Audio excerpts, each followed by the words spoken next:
नमस्कार। आकाशवाणी जयपुर अजमेर से प्रस्तुत हैं प्रादेशिक समाचार।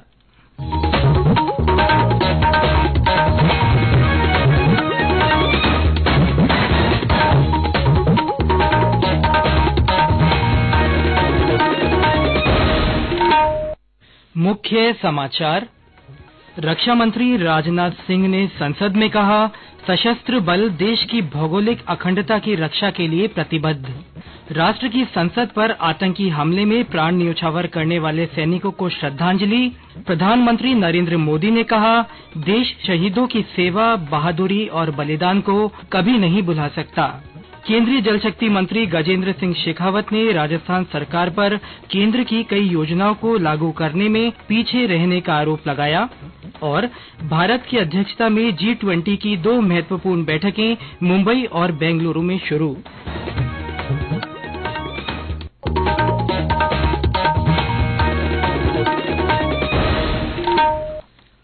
समाचारों के साथ मैं सिद्धार्थ जैन। और अब समाचार विस्तार से। रक्षा मंत्री राजनाथ सिंह ने कहा है कि अरुणाचल प्रदेश के तवांग क्षेत्र में भारतीय और चीनी सेनाओं के बीच हुई झड़प के दौरान हमारा कोई जवान न तो हताहत हुआ है और न ही गंभीर रूप से घायल हुआ है। तवांग की घटना पर आज संसद में बयान देते हुए रक्षा मंत्री ने कहा कि चीनी सैनिकों ने इस महीने की 9 तारीख को यांगत्से क्षेत्र में वास्तविक नियंत्रण रेखा पर अतिक्रमण करने की कोशिश की और एक तरफा तौर पर यथास्थिति को बदला। भारतीय सैनिकों ने चीन की कोशिश का डटकर मुकाबला किया और उसे विफल कर दिया। श्री सिंह ने कहा कि ये झड़प हाथापाई में बदल गई, जिसका हमारी सेना ने बहादुरी से मुकाबला किया और चीनी सैनिकों को भारतीय क्षेत्र में आने से रोकते हुए उन्हें वापस अपनी चौकियों पर जाने को मजबूर किया। रक्षा मंत्री ने कहा कि हाथापाई को जवान दोनों ओर से घायल हुए। उन्होंने कहा कि भारतीय सेना के कमांडरों ने समय पर हस्तक्षेप किया और चीनी सैनिक अपनी चौकियों पर वापस चले गए। श्री राजनाथ सिंह ने बताया कि 11 दिसंबर को दोनों पक्षों के स्थानीय कमांडरों की फ्लैग बैठक हुई। उन्होंने कहा कि चीनी पक्ष को इस तरह की कार्रवाइयों से बचने और सीमा पर शांति और सद्भावना बनाए रखने को कहा गया। रक्षा मंत्री ने बताया कि इस मुद्दे को कूटनीतिक माध्यमों से भी चीन के साथ उठाया गया। उन्होंने सदन को विश्वास दिलाया कि भारतीय सेनाएं देश की भौगोलिक अखंडता की रक्षा के लिए प्रतिबद्ध है और ऐसी किसी भी कोशिश को विफल करती रहेंगी। बाद में रक्षा मंत्री के बयान से असंतुष्ट कांग्रेस और कुछ अन्य विपक्षी पार्टियों ने सदन से वॉकआउट किया। राष्ट्र आज वर्ष 2001 में संसद पर हुए आतंकी हमले में प्राण न्योछावर करने वाले बहादुर सैनिकों को श्रद्धांजलि दे रहा है। इस हमले की बरसी पर संसद भवन परिसर में प्राण न्योछावर करने वाले जवानों और कर्मचारियों को श्रद्धांजलि अर्पित की गई। उपराष्ट्रपति और राज्यसभा के सभापति जगदीप धनखड़, लोकसभा अध्यक्ष ओम बिरला, प्रधानमंत्री नरेंद्र मोदी और अन्य नेताओं ने हमले के दौरान जान गंवाने वाले शहीदों को संसद भवन परिसर में श्रद्धांजलि दी। प्रधानमंत्री ने एक संदेश में कहा कि देश शहीद हुए लोगों की सेवा, बहादुरी और बलिदान को कभी नहीं भुला सकता। लोकसभा अध्यक्ष ओम बिरला से शहीदों के परिजनों ने मुलाकात की। श्री बिरला ने उनकी कुशलक्षेम पूछी और बच्चों से पढ़ाई की जानकारी ली। यूपी अध्यक्ष सोनिया गांधी, राज्यसभा के नेता पीयूष गोयल, राज्यसभा में विपक्ष के नेता मल्लिकार्जुन खड़गे, कांग्रेस नेता अधीर रंजन चौधरी, संसदीय कार्य मंत्री प्रहलाद जोशी और अन्य मंत्री तथा लोकसभा और राज्यसभा के सदस्य श्रद्धांजलि देने वालों में शामिल थे। प्रधानमंत्री नरेंद्र मोदी ने श्री अरबिंदो की 150वीं जयंती के उपलक्ष्य में आयोजित एक कार्यक्रम को वीडियो कॉन्फ्रेंस के माध्यम से संबोधित किया। कार्यक्रम के दौरान श्री मोदी ने श्री अरबिंदो के सम्मान में एक स्मारक सिक्का और डाक टिकट जारी किया। ये समाचार आकाशवाणी जयपुर अजमेर से प्रसारित किए जा रहे हैं। समाचारों में आपका फिर से स्वागत है। केंद्रीय जल शक्ति मंत्री गजेंद्र सिंह शेखावत ने कहा है कि राज्य सरकार की उदासीनता के कारण केंद्र सरकार की कई योजनाओं में प्रदेश पिछड़ रहा है। आज जयपुर में एक पत्रकार वार्ता में श्री शेखावत ने कहा, प्रधानमंत्री आवास योजना के तहत पिछले दिनों 3 जिलों में शून्य काम हुआ है। इसी तरह 9 अन्य जिलों में भी काम पूरा नहीं हुआ है।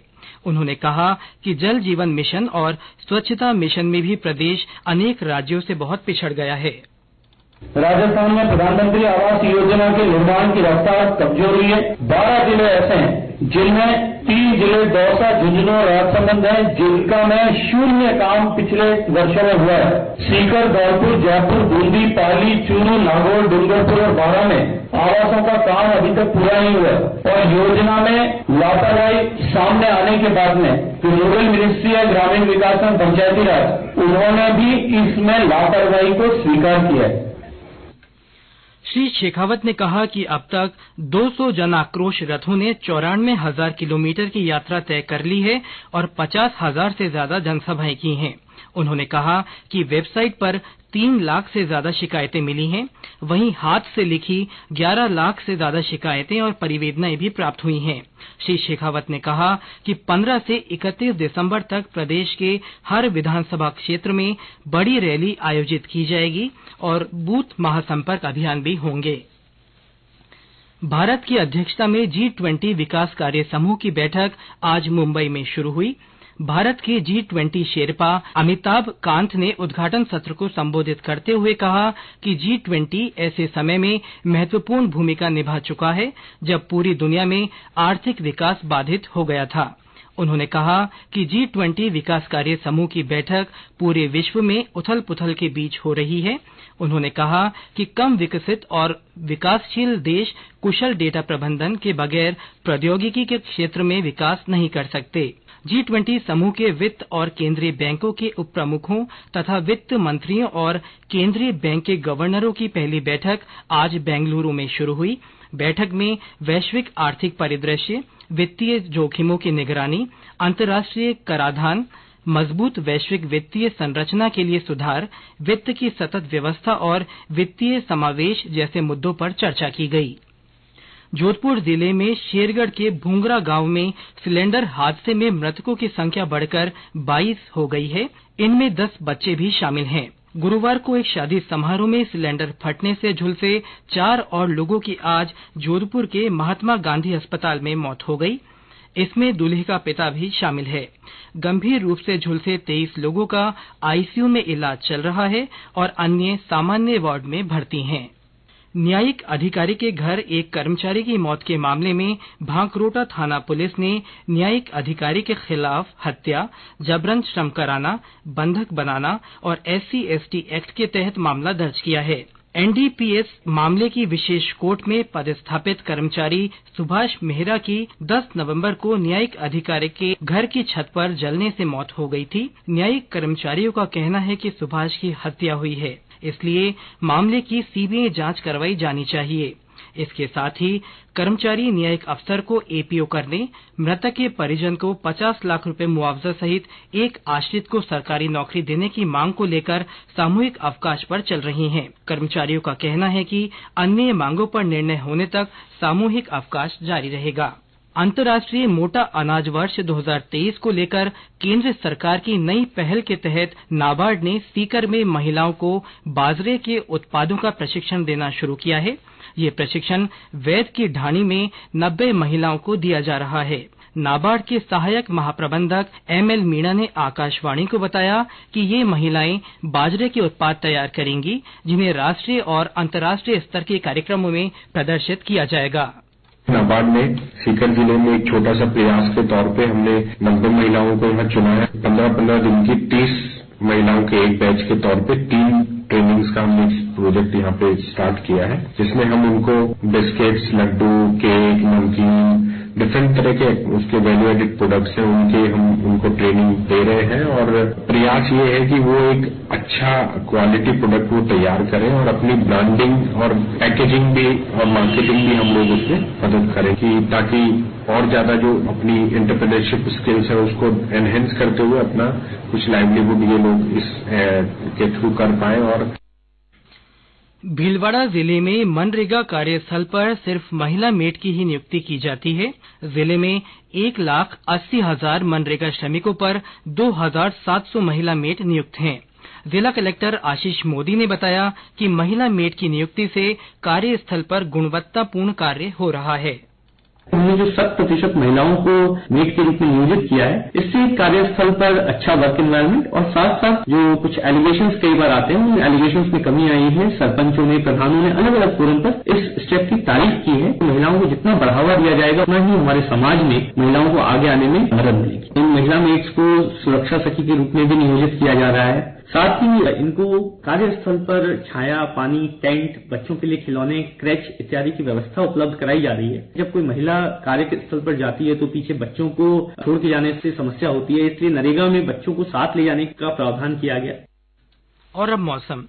प्रदेश में अगले 2 दिन में न्यूनतम तापमान में 2 से 3 डिग्री सेल्सियस की गिरावट आने की संभावना है। मौसम केंद्र जयपुर के निदेशक राधेश्याम शर्मा ने बताया कि शेखावटी क्षेत्र में 14 और 15 तारीख को न्यूनतम तापमान 4 डिग्री सेल्सियस से नीचे दर्ज होने का अनुमान है। कोटा और उदयपुर संभाग के जिलों में आसमान में बादल छाए हुए हैं।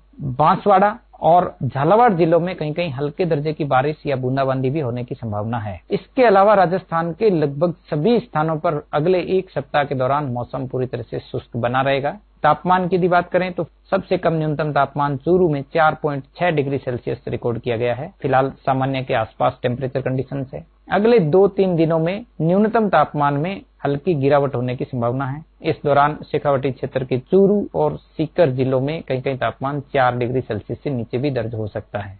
शेष सभी भागों में मौसम शुष्क और सामान्य तापमान जैसी परिस्थिति बनी रहेगी।